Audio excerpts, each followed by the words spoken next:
ఏ బాటైనా పర్వాలేదంట, సమయంతో సాగటమే మన సింపుల్ సిద్ధాంతం.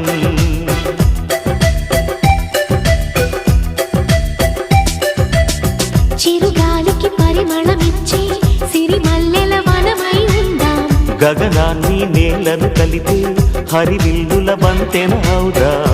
ఆనందం అంటే అర్థం మనమందా, ప్రతి పూట పాటై సాగే హుషారు సరిగమలో.